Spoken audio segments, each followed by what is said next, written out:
Hello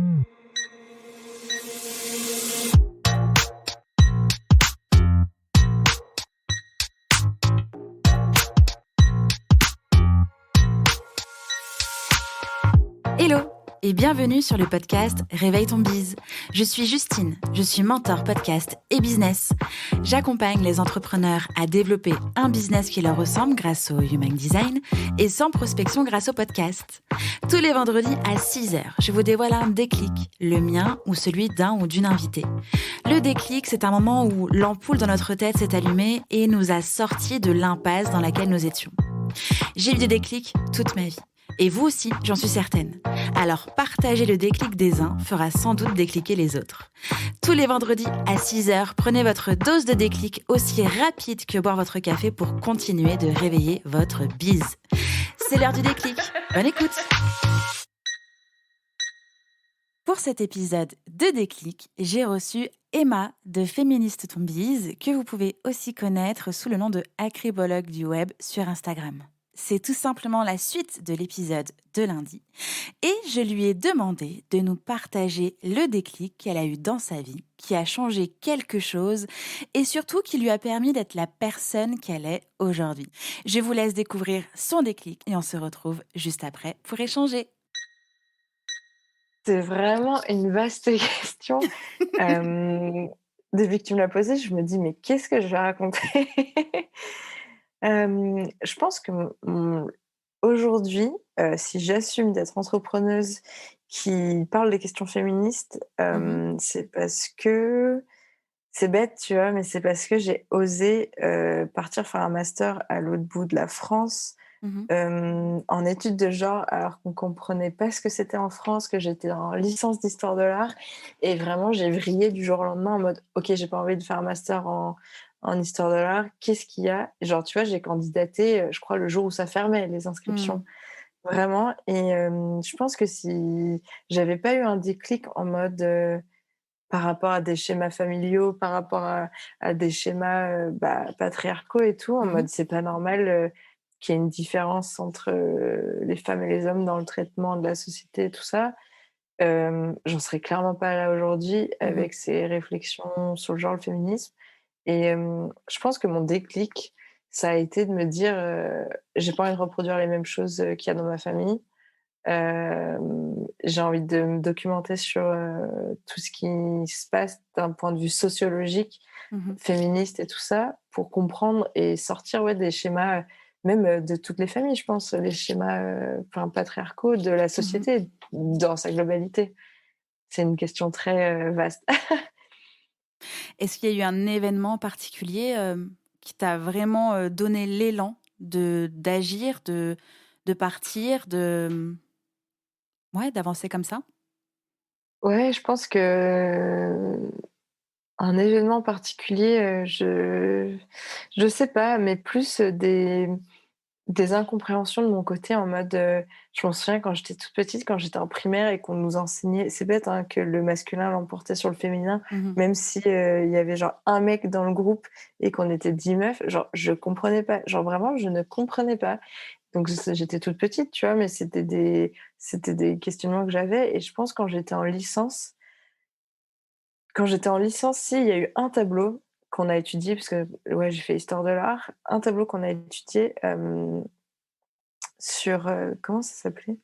C'était un tableau, qui avait pas forcément un rapport avec, le féminisme ou quoi, Mhm.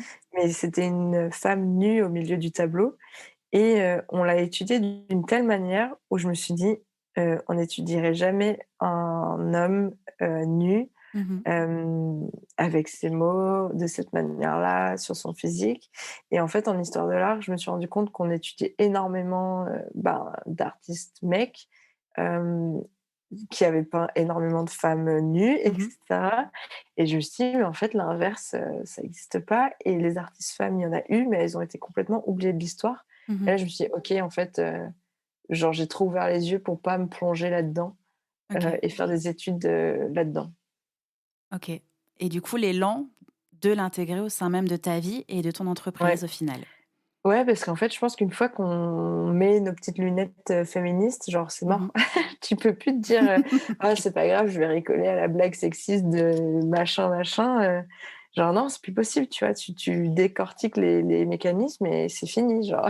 Ça fait hyper pessimiste comme ça, mais en fait, c'est hyper enrichissant. Mmh. Mais juste, à partir du moment où j'ai ouvert les yeux et que je me suis dit: «OK, genre, c'est pas normal, qu'on étudie, par exemple, tous les artistes mecs, et une meuf dans l'année».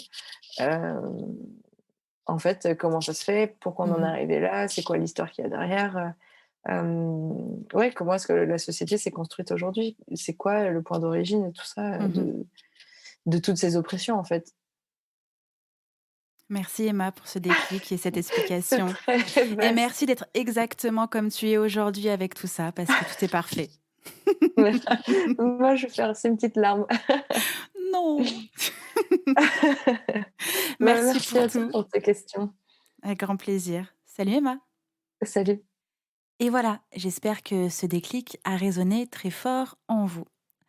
Ce qu'on peut retenir du partage du déclic de Emma, c'est que lorsque l'on voit les choses différemment et que ces choses différentes font partie de nos valeurs, c'est très difficile de pouvoir faire, eh bien, sans. Emma dit très bien qu'on peut avoir des valeurs féministes sans que son entreprise devienne un porte-étendard de vos engagements. En gros, vous pouvez être féministe dans votre bise sans pour autant en faire un pilier militant. Ça fait partie de vos valeurs. Et Emma, comme moi, comme la plupart des entrepreneurs qui m'entourent, on sait très bien que nos valeurs, en fait, c'est aussi quelque chose qui nous porte. Et pourtant, on voit bien à quel point c'est difficile de pouvoir dire quelles sont nos valeurs, de pouvoir partager nos convictions. On a la sensation qu'il faut tout dire sur les réseaux sociaux ou sur internet, mais que ce soit quand même dans la bienséance, que ça ne froisse personne et que ça ressemble à l'autre compte Instagram du coin. Donc, vos valeurs sont vos différences, mais aussi votre force. Et ce qu'on entend aussi au début du déclic de Emma, c'est que à partir du moment où elle a vu les choses différemment, d'un œil différent, elle ne pouvait plus faire machine arrière et elle ne pouvait que oser. Oser changer de direction scolaire et d'aller dans un nouveau master. Oser créer son business et l'appeler Acribologue du web et Féministe en bise. Emma a osé. Armez-vous de vos valeurs et de vos convictions pour aller de l'avant. N'ayez pas peur de le dire, de l'afficher. Ça ne fera pas de vous des êtres forcément militants et radicaux. Vos valeurs sont une force, c'est votre voix et vous pouvez la porter. Le mot de la fin, vous n'êtes pas obligé de plaire à votre voisin, à votre oncle ou à n'importe quel client. Vous n'êtes pas obligé de cacher vos convictions et vos valeurs. Vous pouvez être comme vous êtes aujourd'hui, le dire ou pas, mais surtout pas vous cacher parce que vous avez peur. Osez! On se retrouve vendredi prochain pour un nouveau déclic. Je vous souhaite une belle journée, une belle fin de semaine et à vendredi prochain. Ciao ciao! Ça a décliqué pour vous grâce à cet épisode? Dites-le moi en me laissant un commentaire sur Apple Podcast. N'hésitez pas à partager ce déclic à une personne qui peut en avoir besoin. Retrouvez l'ensemble des informations du podcast en description de l'épisode ainsi que sur le site internet www.justinarma.com. Si vous souhaitez partager un déclic ou participer au podcast, rien de plus simple. Écrivez-moi à l'adresse hello@justinarma.com. Abonnez-vous à Réveille ton bise pour ne rien rater sur votre plateforme d'écoute préférée. En plus, ça m'aide à rendre visible le podcast et à le soutenir. Je vous souhaite une belle fin de semaine et on se retrouve vendredi prochain pour un nouveau déclic. Ciao ciao!